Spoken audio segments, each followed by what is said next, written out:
harka fuune jira jirtu ergaa hiyya kana sheer godhaati duutii godhaati akka hundi keessan dhageessan barbaada.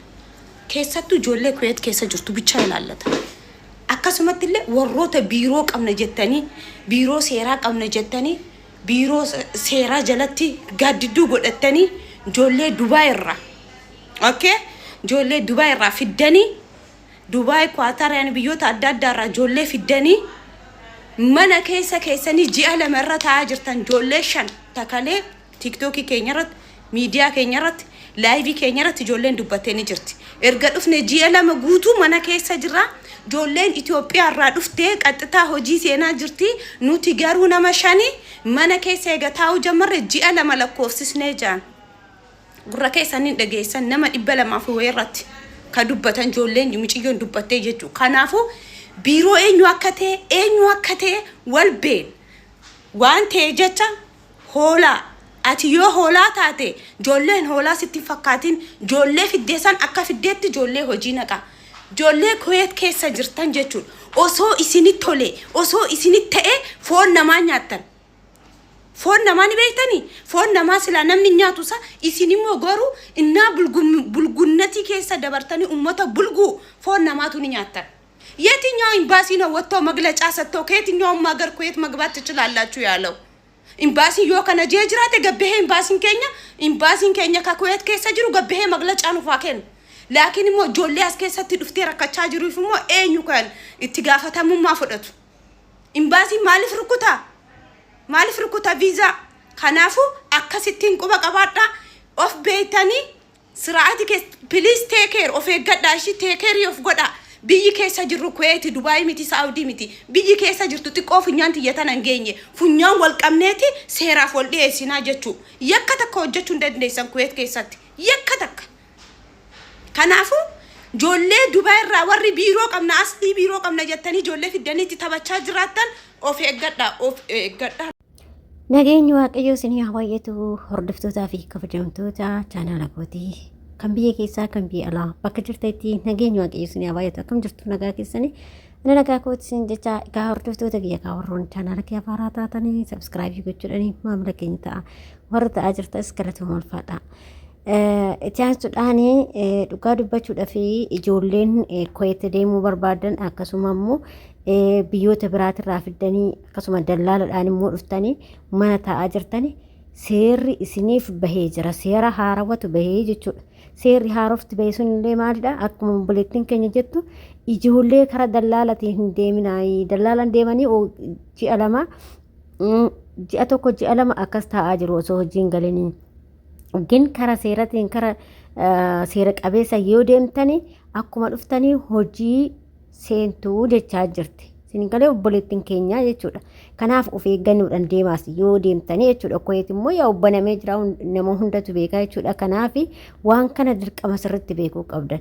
Karaa seeratiin deemaa. Karaa seeratirraan yoo deemtanii isinillee qaxxitaa hojii keessa seentanii jechuudha. Ekkoo haala kanaan kan obboleettiin keenya ibsa goote ijoolleen immoo akkasuma gara dallaalatiin dhuftee ji'a 2 ji'a 3 taa'aa jirra. Rakkina keessa jira jedhanii live irratti himatanii jiru. Of eeggannoo guddaa godhaa isin jetti. Akkasuma ijoolleen deemuu qabdanii yookiin Kuwait deemna jettanillee immoo of eeggannoo keessaniin deema. Karaa seeratiin yoo deemtan gaafa bayyuma kamiyyuu gaafa seeratiin deemte taananii gaafa biyyarraa dhuftu hojiima seentaa jechuudha. Wanni ati biiroo teechuuf hin jiru jechuudha. Sinigalee kanaaf ijoolleen Kuwait keessallee deemuu barbaadan karaa seeratiin deemnas sekendumatti galtu. Seerri Kuwait immoo baay'ee cimaadha, baay'ee bareeda dhalleedha jechuudha ishee. Kanaaf akkuma obboleettiin jettu biyyattiinis guddoo miti waan ta'eef xiqqoodha garuu xiqqeenyuma ishii saniin immoo seerri ishee baay'ee guddaadha jechuudha. Sinigalee baay'ee guddaadha seerri ishee jechuudha. Kanaaf of eeggannoo godhaatii yeroo deemtan seerarraan deemaa malee dallaalarraan deemaa. Dallaalarraan bakkuma hundattuu dallaalamma hafee jira jechuudha. Karaa seera qabeessa karaa mootummaatiin deemate nagaa keessanii osoo guyyaa tokko hin bulin hojii keessa seentanii dalagaa keessan dalagattuu jechuudha. Sinigalee akkasi. Kanaaf obboleettiin keenyallee haa galatoomtu yaada bareedaa isinii qooddeerti. Yaada ishii kana immoo fudhachuu qabdan. Keessattuu ijoolleen biyyarraa dhuftanii haarawaa dhuftan jechuudha. Beekuu qabdan. Obsitaniis dalagachuu qabdan.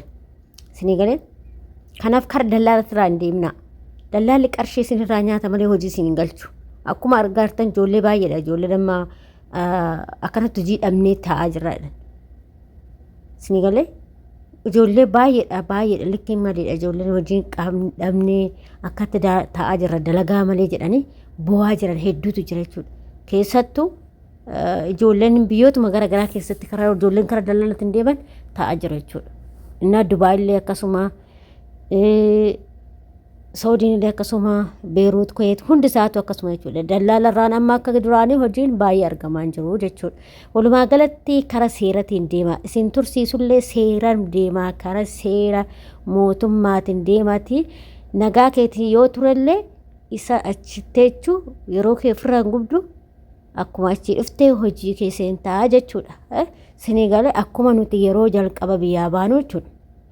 Fakkeenyaaf anumti yeroon biyyaa bahu mataa kiyyarraani ani waan biiroo dhaqee jechuudha. Isinii jaagala biiroo dhaqee hin teenyaan ani akkuma seera mootummaatiin hin deeme waan ta'eef akkuma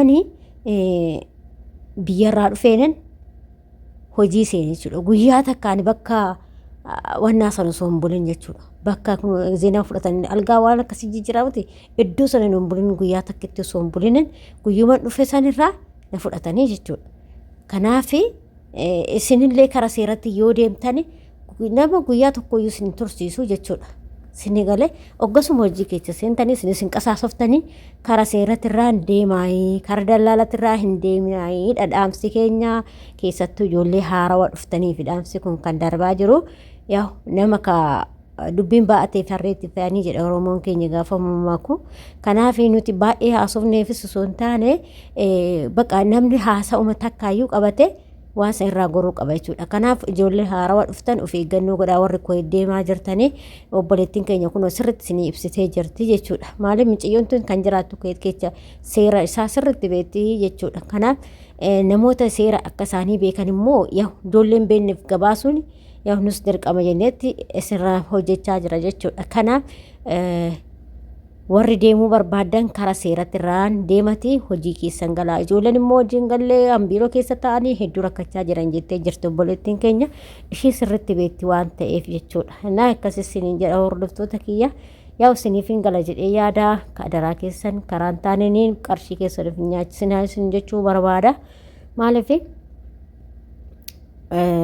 kan baateef hojiidha waan ta'eef qarshiis yeroo keessis of jalaan gubini. Innaa akkasiin jedha hordoftoota kiyyaa yaadaa fi qiiqoo qabaattan koomeentii irratti barreessuu hin dagatinaa. Isin jaaladhaa isin kabajaa hanga viidiyoo biraatti walitti deemutti viidiyoo kanaan turtii gaarii.